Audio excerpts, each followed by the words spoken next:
versículo 21 ao 23.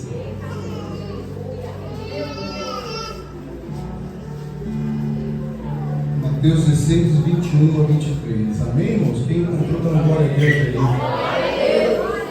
Então vamos lá. Desde então começou Jesus a mostrar aos seus discípulos que convinha ir a Jerusalém e padecer muito dos anciãos e dos principais dos sacerdotes e dos escribas, e ser morto e ressuscitar ao terceiro dia. E Pedro, tomando de parte, começou a repreendê-lo, dizendo: Senhor, tem compaixão de ti, de modo nenhum te acontecerá isso. Ele, porém, voltando-se a Pedro, disse: Para trás de mim, Satanás, que me serves de escândalo, porque não compreendes as coisas que são de Deus, mas só as que são dos homens. Amém? Podem se sentar, irmãos.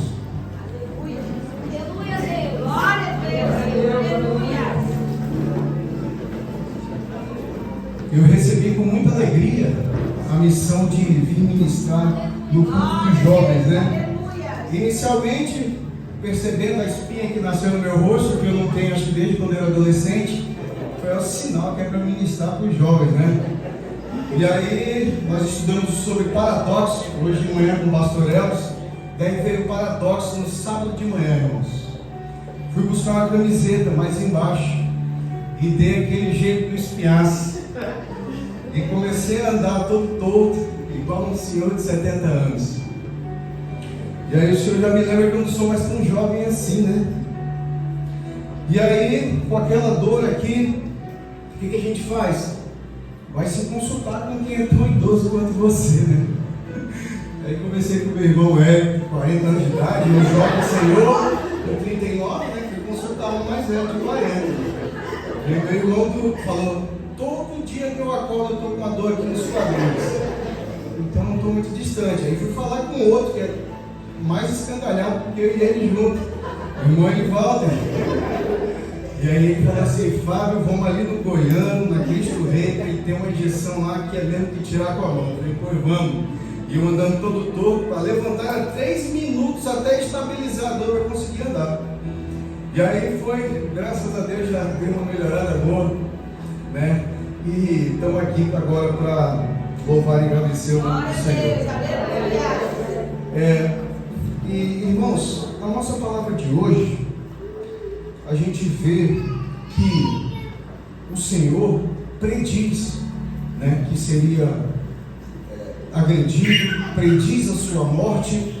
E aí, quando ele está falando daquilo, olha, eu vou ser perseguido, vão me bater, vão me matar, mas eu vou ressuscitar ao terceiro dia. E aí o que aconteceu? O que sucedeu depois? Pedro falou: não, de maneira nenhuma, Senhor, isso não vai acontecer contigo. Tem compaixão de ti, de modo nenhum isso te acontecerá.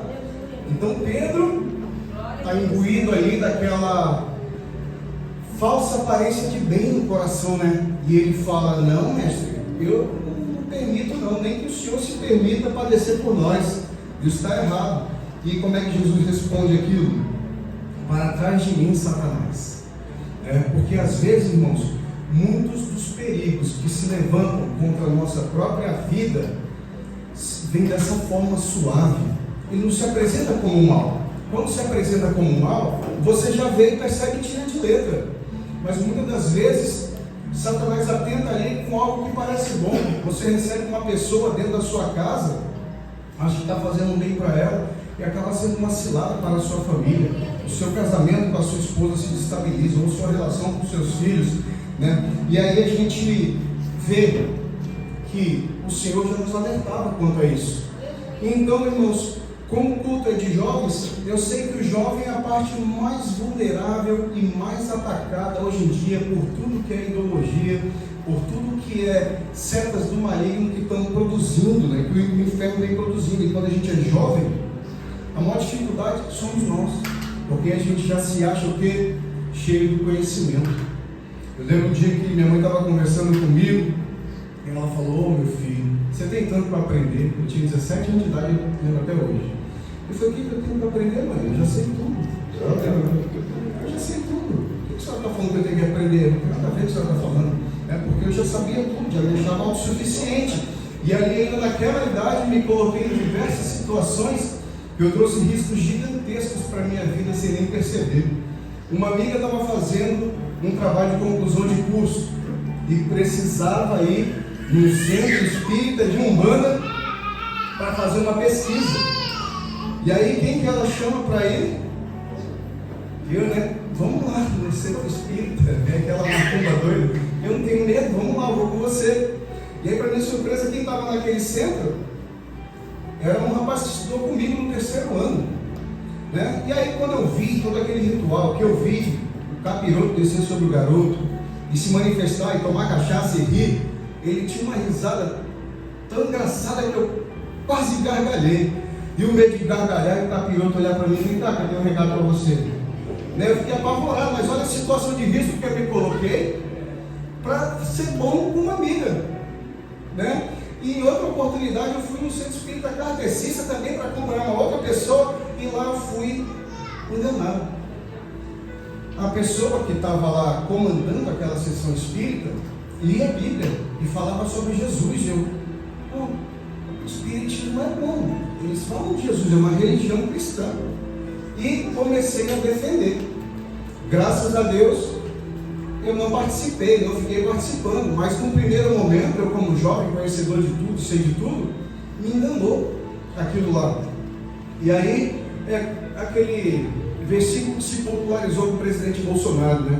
É João 8,32, conhecereis a verdade e a verdade vos libertará. Enquanto eu comecei a minha jornada com a palavra de Deus na Bíblia, quando eu morava só ainda lá em Brasília, eu tive a oportunidade de ler Gálatas, capítulo 1. O verso 8 fala que ainda homens, ou um anjo do céu, vos anuncie um evangelho diferente do que vos anunciamos, que seja anátema, que seja amaldiçoado. É maldito quem te anuncia um evangelho que é diferente deste. E o que se segue lá no centro espírita, ainda que eles leiam alguma passagem sobre Jesus? É o evangelho segundo o espiritismo. E segundo a palavra de Deus, é maldito quem confeccionou aquele evangelho. Aquilo não existe. E aí, quando você começa a conversar com seus amigos espíritas, que você já tem uma maturidade cristã, você fala: isso daqui, Jesus morreu e ressuscitou. Eles falam: não, Jesus não morreu e ressuscitou, ele voltou em espírito. Eu falei: como em espírito? Se tinha marca na mão dele, como assim espírito? Não, é que tem espírito que se materializa. Eu falei: mas você está negando o que está escrito na Bíblia? Que fundamento é esse? Né? Outra coisa que eles dizem é que Lázaro não morreu. Lázaro, a Bíblia diz que estava já há dias morto e já cheirava mal. Quando abriram o túmulo, ele já cheirava mal. Mas não, para o espírita, Lázaro tinha uma doença que é tipo narcolepsia, mas não é narcolepsia. Tem psia no final, mas é catalepsia, que a pessoa fica com batimento cardíaco reduzido, parece morta, e aí então Jesus é um charlatão. Aí eles ficam falando disso e apresentam isso como um evangelho verdadeiro. Isso era só para contar um pouco da experiência que eu vivi enquanto jovem, enquanto eu pensava que sabia de tudo, enquanto Deus me livrou de várias armadilhas que poderiam ter atrapalhado toda a minha jornada espiritual para Ele. E o jovem, ele é tão bombardeado hoje que a gente tem que ter cuidado com tudo o que a gente escuta, né? Tanto jovem que eu falo, irmãos, de idade, quanto jovens de caminhada com Deus. Nós todos precisamos estar atentos com essas armadilhas que se colocam diante de nós. O que nós estamos dando ouvidos, irmãos? O que a gente tem assistido? Internet, cultos, músicas. Igual eu falei, o que é mal você já sabe. Você está vendo ali o bloco carnavalesco que mostra o diabo prevalecendo sobre Jesus, então você já sabe que é mal, você dá nem condição de ser humano. Mas é aquilo que vem com essa falsa aparência de bem. O que a gente tem feito? A gente tem consumido, a gente tem afastado?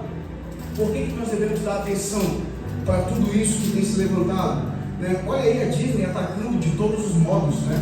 Vê aquela produção Lightyear, onde é um personagem que vem desde Toy Story, que agora ele tem uma história própria, mas na história própria dele eles colocam um relacionamento homoafetivo dentro daquela história. para atingir nossas crianças, para atingir desde a nossa base. E se a gente não está preocupado em dar boa educação para os nossos filhos e sentar e passar tempo com eles, a Disney vai tomar conta, a Netflix vai tomar conta, o YouTube vai tomar conta. E aí a gente só vai ver depois onde é que eu errei, porque eu não fui atento aqui. A Netflix agora fez uma produção onde tem um tourinho aí no desenho, e esse tourinho fala que o nome dele é Fred. Ele fala: mas você é menina ou é menina? Eu não sou Fred, eu sou não binário. Netflix está colocando esse tipo de coisa para o seu filho assistir e seu filho ser contaminado com esse lixo. Então, eu tenho, por causa dessas coisas que têm acontecido, eu passei a investir bastante na literatura infantil que eu tenho trazido para dentro da minha casa. Além de ter diversas bíblias infantis ilustradas, outros livros de Charles Sproul que falam sobre luz, sobre Jesus e sobre tudo isso, eu comecei a resgatar também os contos de fadas clássicos, né? Porque eu estava mexendo na tarefa da minha filha, e a minha grande missão como pai, hoje em dia, da Brunielle como mãe, a minha missão é ser sacerdote do meu lar. A minha missão é pegar as bênçãos que o Senhor me deu e devolver para Ele lá na frente. Eu tenho que mostrar para essas meninas o caminho que elas devem conduzir, porque eu tenho que devolver para quem deu, que foi o Senhor.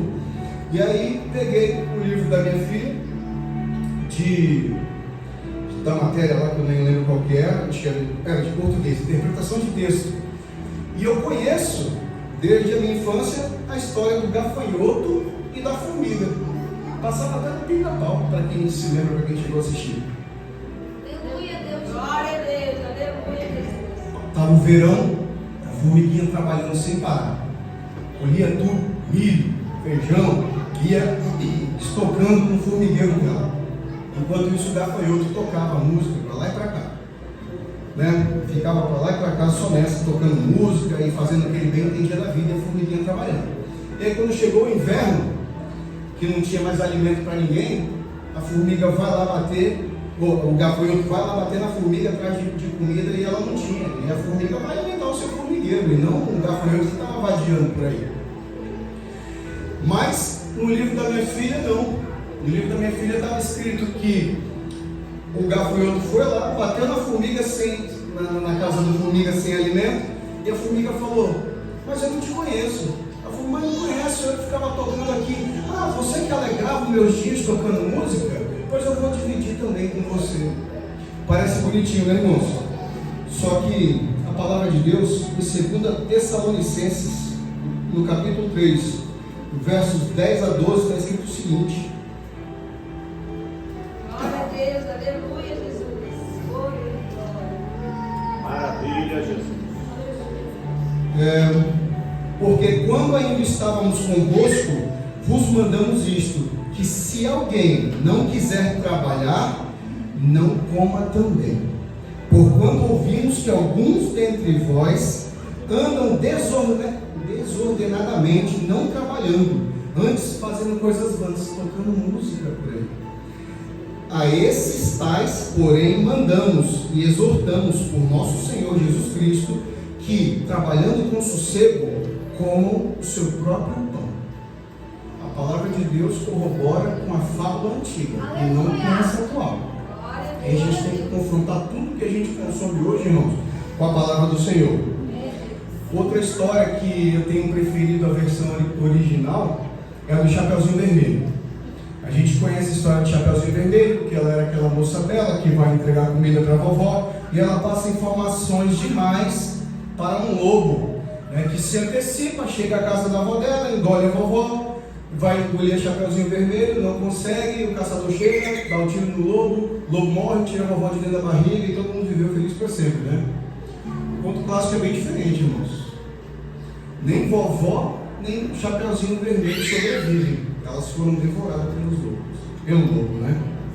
E aí, essa história é brilhante para a gente ensinar para nossos filhos, porque também se amolda com a palavra de Deus, né? Assim, a Chapeuzinho Vermelho, o primeiro erro dela, ela dá informações demais sobre a sua vida a um desconhecido, que ela nunca deveria ter feito.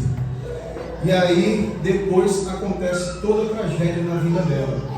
E aí a gente pensa, por que isso daí é útil hoje, Fábio? Por que tem alguma utilidade isso daí hoje em dia? Isso daí não tem possibilidade de acontecer. Está vendo a orelha do lobo, ela viu o focinho do lobo, ela sabe que não é a avó dela, que bobagem. Será, irmãos? Acontece todo dia. Acontece todo dia, irmão. Você vê aquela jovem criada na igreja, conhecedora dos princípios e da lei do Senhor, chega na igreja com um rapazinho, barriga de tanquinho, Zé Droguinha, com um óculos escuro, mostrando a cueca até aqui, e você sabe que aquilo é um lobo, mas para ela não. Para ela não. E não é um lobo, irmãos. Não está lá, não é para fazer outras coisas com ela, não é para colocar um filho no ventre dela e depois tem problema com pensão alimentícia, os dois depois se odeiam e aquele problema todo. É assim, irmãos, que a gente aplica conhecimento e agrega na vida dos nossos filhos desde a tenra infância. E aí, ali é uma menina, a história do Chapeuzinho Vermelho. No livro de Provérbios, no capítulo 5, fala o seguinte: porque os lábios da mulher estranha destilam favos de mel, e o seu paladar é mais macio do que o azeite, mas o seu fim é amargoso como absinto, agudo como uma espada de 2 fios. Os seus pés descem à morte, os seus passos firmam-se no inferno. Isso daqui é como Deus orienta um filho que está andando com uma mulher adúltera. É tudo suave, meu filho. O lábio dela destila mel, mas no final você vai ver como aquilo é amargo. Como os passos dela vai te levar para o inferno. Então, todas essas histórias estão moldadas com a palavra de Deus, servem como alerta para os nossos filhos, para os nossos jovens, e nós devemos resgatar tudo isso. A gente tem visto também, irmãos, uma série de coisas que se apresentam com essa falsa aparência de bem. O mais moderno é o Evangelho Coach. Quem conhece aí o Evangelho Coach, que é aquele evangelho antropocêntrico, voltado para o homem, para a glória do homem, para o homem vencedor, para o homem que é iluminado. E Deus é só um instrumento para que o homem seja grande. E a gente vê isso em canções. Aqui eu até vou mexer num vespeiro agora aqui, porque essa canção agrada muita gente. Mas eu não sei o ritmo dela mesmo, eu vou ler só um pedacinho aqui para vocês. Deus vai te levantar das cinzas e do pó. Deus vai cumprir tudo que tem te prometido. Você vai ver a mão de Deus te exaltar. É a mão de Deus que exalta o homem, não é o homem que exalta Deus. Quem te vê há de falar, ele é mesmo o escolhido. Uau, isso aqui isso era Jesus Cristo, não é você. Vão dizer que você nasceu para vencer, que já sabiam, porque você tinha mesmo cara de vencedor. E que se Deus quer agir, ninguém pode impedir. Então você verá cumprir cada palavra que o Senhor falou. Quem te viu passar na prova e não te ajudou, quando vê você na bênção, vão se arrepender. Vai estar entre a plateia e você no palco. Vai olhar e ver Jesus brilhando em você. Então, irmãos, uma música que exalta quem? O homem, né? Você vai ser exaltado, você vai ser grande, você vai ser o melhor. Enquanto que o Filho de Deus, quando estava aqui, o que ele fazia? Lavava os pés dos discípulos. Aleluia! Ele se diminuiu da sua majestade sublime para se fazer homem, para beber o cálice da ira de Deus. E ele lavou os pés dos discípulos. E ele cuidou de cada um de nós, ensinando como nós deveríamos cuidar dos outros. Mas não, essa palavra aí, você tem que ser exaltado, você tem que ser grandioso, você não se humilha não. E aí, irmãos, a gente vê em Mateus capítulo 18, quem que é grande nesse reino aí? Quem que é grande nesse reino? Está escrito assim, irmãos: o maior no reino dos céus. Naquela mesma hora chegaram os discípulos ao pé de Jesus, dizendo: quem é maior no reino dos céus? E Jesus, chamando o menino, o pôs no meio deles e disse: em verdade vos digo que se não vos converterdes e não vos fizerdes como meninos, de modo algum entrareis no reino dos céus. Portanto, aquele que se tornar humilde como este menino, esse é o maior no reino dos céus. E qualquer um que receber em meu nome um menino tal como este, a mim recebe. Glória a Deus, aleluia, Jesus. Tem gente que pensa, irmãos, que vinha a minha criancinha, porque a criancinha é inocente, é pura. E quantas crianças já viu aí fazendo maldade? Afogando o outro, metendo o braço, mordendo. A criança já nasce com o gene do mal de Adão. Ela já nasce pecadora. E vocês podem ter qualquer vislumbre disso em qualquer momento. Você dá um brinquedo aí, isso acontece toda hora, cara. Você dá um brinquedo pro seu filho, minha filha brinca um dia com um brinquedo. Minha filha brinca outro dia com um brinquedo. No terceiro dia ela já começa a botar de lado, no quarto ela já joga pro chão. Mas aí, se a Ana Clara, essa lourinha aqui, a prima dela, chega e pega o brinquedo que ela jogou fora e começa a Terceira Guerra Mundial lá dentro de casa. E aí, irmãos? Não são assim? São assim, são puras? Precisam se converter? Todos nós precisamos, irmãos.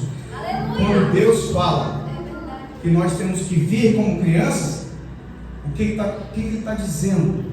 Quando Jesus fala isso, o que Ele está querendo dizer para nós? Tem uma coisa que a criança perversa ou a boazinha são, que elas são iguais. E qual que é? Todas são dependentes integralmente do Pai. Então, são dependentes do Pai. Então Jesus está falando aqui, ó, sejam como essas crianças, dependentes do Pai. Vocês, para serem grandes no reino de Deus, têm que ser 100% dependentes de Deus. É isso, irmão, que a palavra ensina. E nesse evangelho coach aí, totalmente antropocêntrico, o que a gente vê? Essa aqui é clássica, né? O que é essa nota de 100 reais?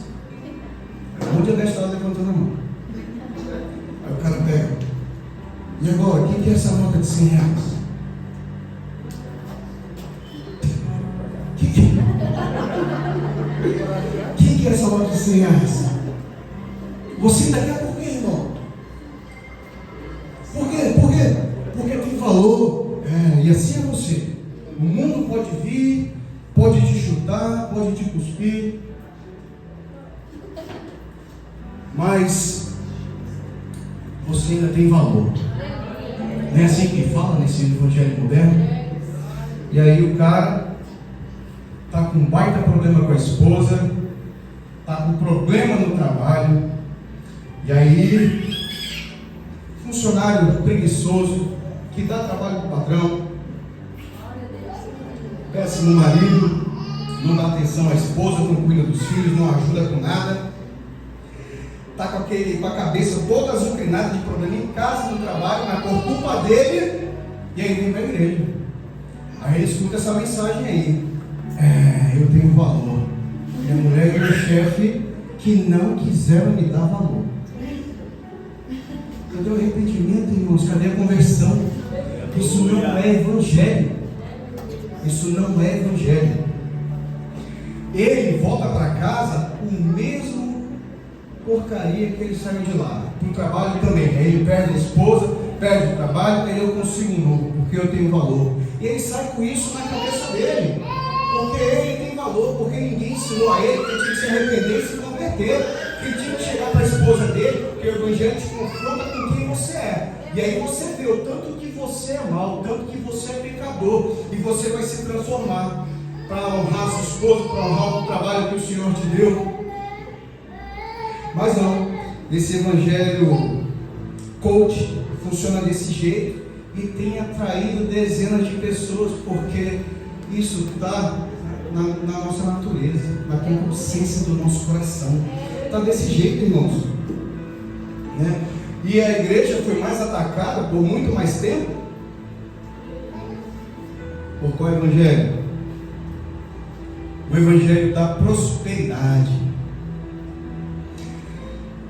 Eu lembro do pastor Augusto Nicodemos falando assim, ele tinha ligado a TV, ele estava naqueles canais evangélicos que passavam lá os testemunhos, né?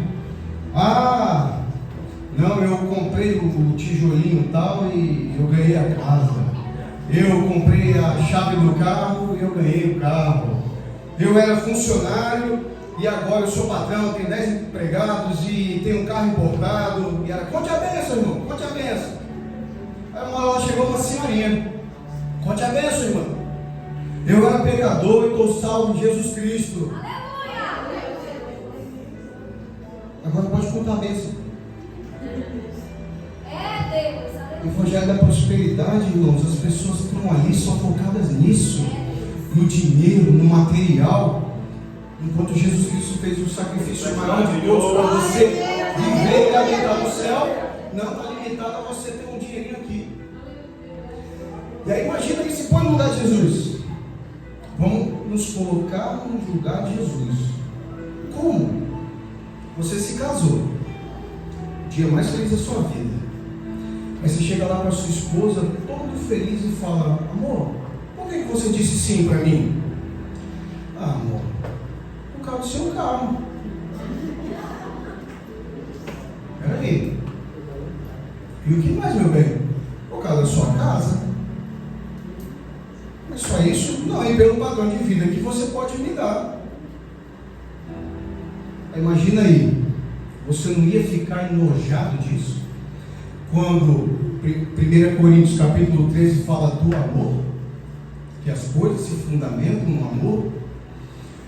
O meu pai e a minha mãe, eles têm a oportunidade hoje de dormir numa cama enorme, cabe os netos tudinho junto. Mas até hoje, a minha mãe deita só no braço do meu pai. Até hoje ela só dorme no braço do meu pai. Por quê, irmãos?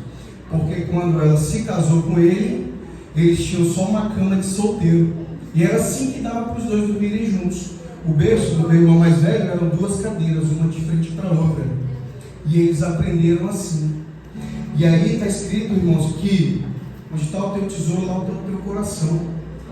O tesouro deles era o amor. Se hoje o meu pai perde tudo, a minha mãe volta a dormir com ele numa cama de solteiro do mesmo jeito que ela dorme com ele.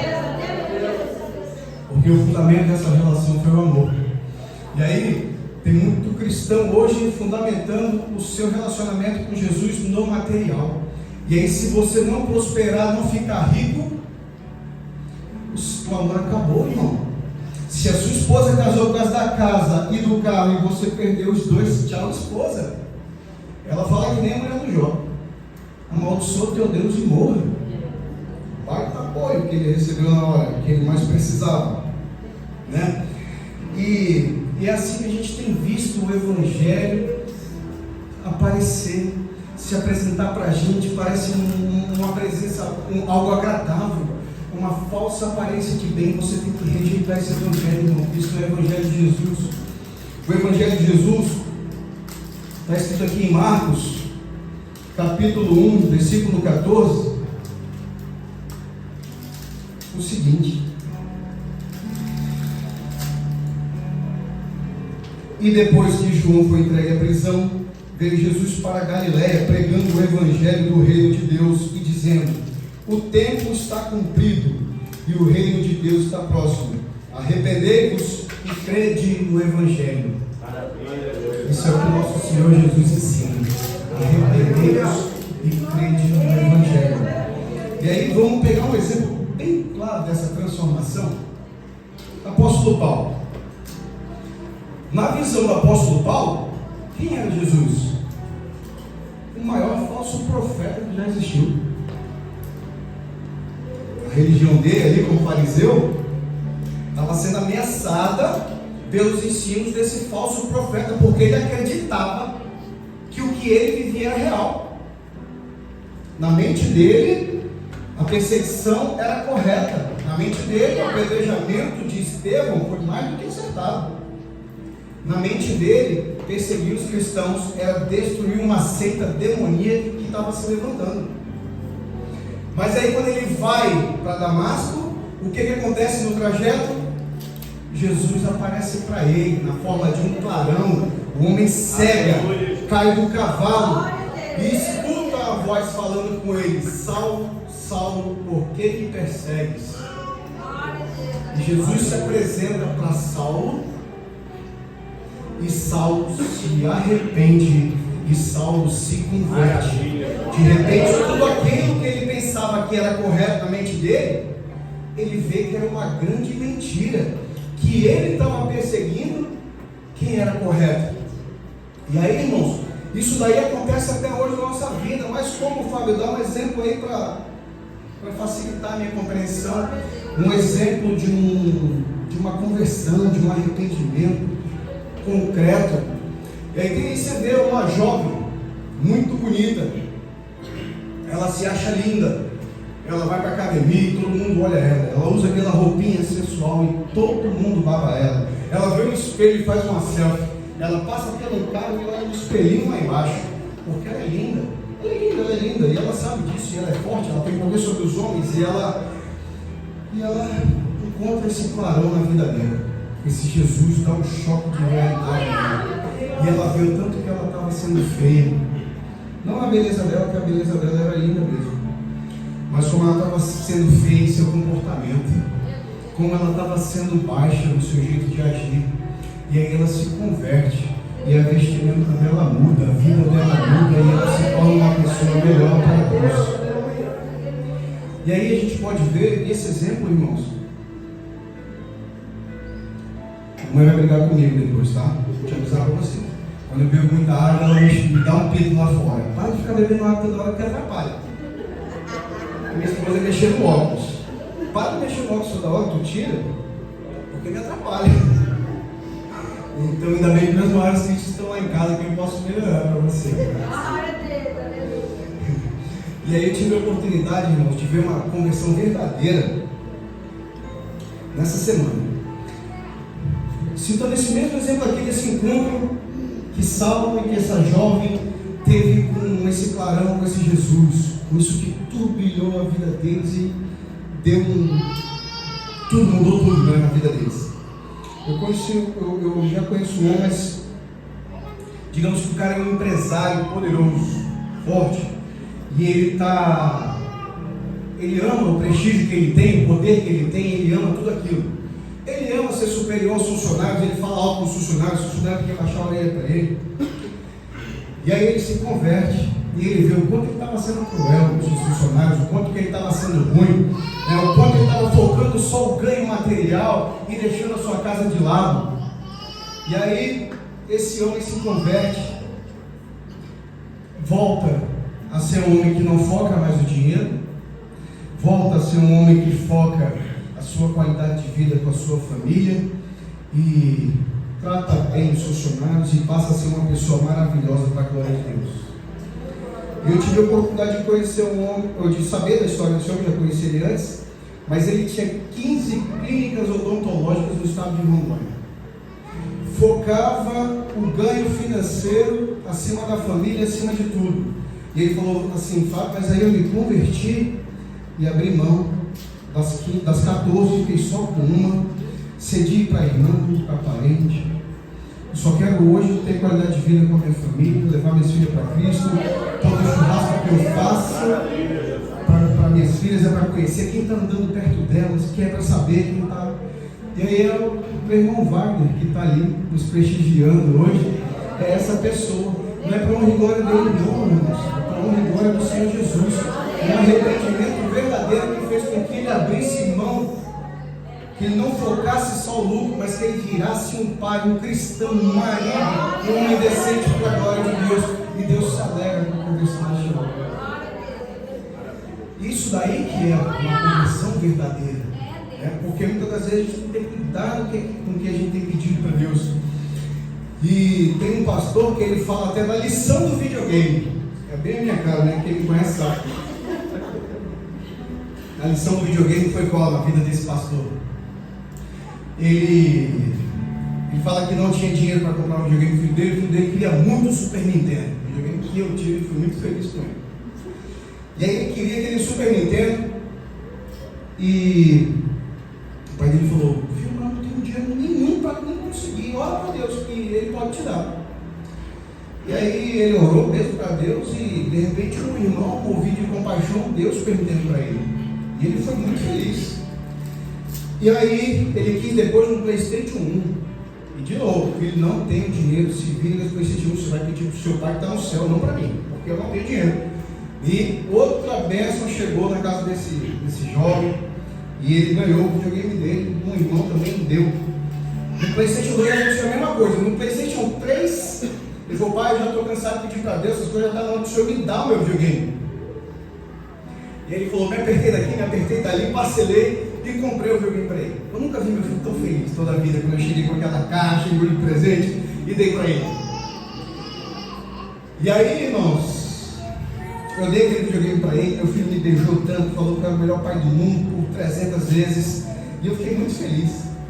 Eu viajava muito já para pregar, e toda vez que eu chegava, a minha maior felicidade era ver meu filho chegando, a minha filha chegando para me abraçar, e a minha esposa, era a minha maior felicidade. E depois eu fiquei com tanta raiva desse videogame, não sei se por causa da idade do meu filho, que já estava mais velho, e só vinha minha esposa e minha filha me receber. Meu filho, cadê? Estou passando de fase, pera aí. Meu filho não ia receber mais o pai, estou passando de fase. Ele disse que uma vez meu irmão chegou na igreja, lá no gabinete do pastor, e falou, pastor, eu estou passando uma fase muito difícil na minha vida, me ajuda a passar. Ele, eu ajudo, mas muda esse palavreado, não fala mais fase não. Fala um tempo difícil, mas fase eu não aguento mais por causa do meu filho. E aí ele disse que orou a Deus, com toda a raiva daquele videogame. E aí Deus mandou ele abrir em Gênesis capítulo 9, versículo 20. Noé planta uma vinha. Depois do dilúvio, irmãos, Noé plantou, já em terra seca, plantou uma vinha. E Noé começou a ser lavrador da terra e plantou a vinha. E bebeu do vinho, e embebedou-se, e descobriu-se no meio de sua tenda. Ficou descoberto, né, irmãos? Ficou nu, ficou sem roupa no meio de sua tenda. E ele pecou. Aí disse que o Espírito Santo falou para o pastor que vocês têm se apresentado só assim perante mim, igual teu filho. Não é só teu filho, são todos vocês.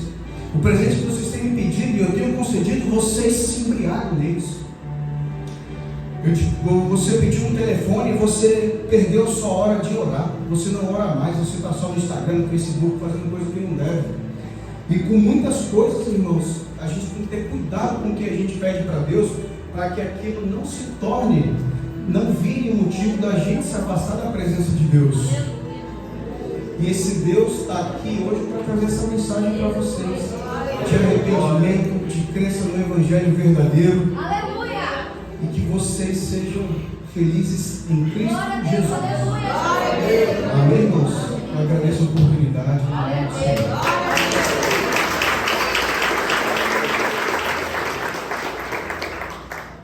Vamos levantar todo mundo e vamos fazer um momento de oração por essa palavra, por esse momento único. A nossa igreja está ficando pequena. Vai levar o Senhor vai fazer um tempo maior aí. Obrigado a todo mundo bem. Amém? Bondoso Deus, Pai Todo-Poderoso, nós nos reunimos na Tua Assembleia, Senhor, Te louvando, agradecendo o Teu nome, lembrando da importância do Evangelho com Teu Filho Jesus, lembrando do sacrifício que Ele fez por nós, que era para que nós tivéssemos morada no céu. Foi isso que Ele prometeu. Não foi a fome, não foi carro. Ele pode fazer todas essas coisas, meu Pai, mas essa nunca vai ser o foco do Senhor. O foco dele vai ser sempre ganhar a nossa alma para Cristo Jesus, meu Pai. Que o Senhor abençoe todas as pessoas que estão aqui hoje, meu Pai. Que elas possam começar uma nova semana. Que essa palavra produza grandes resultados nos seus corações. E traga-nos mais vezes de volta para cá. Em nome de Jesus. Amém.